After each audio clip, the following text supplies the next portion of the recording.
الجماهير سول عليها واللي اسمعني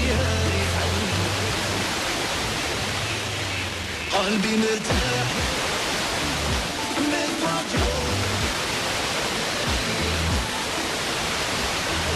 وروى الكل لأمراض القلب وأكثر عرضة للكسل. علاش؟ لأن تستعمل مع الوقت يبقى عليها واحد الضغط. نعم. فهاد العضلة هذه من غير أنها غتساهم لصحة الرياضة غتكون عندنا حتى من أنواع الرياضة نشاط هو هوائي باش نقص نسبة الدهون في الجسم، ولكن التمارين القوة تعاوني باش أنا نحافظ على الكتلة العضلية، وهذا واحد الحاجة اللي هي مهمة جدا. فاحنا ملي غادي نقولوا هذه التغيرات في المزاج بزاف الدراسات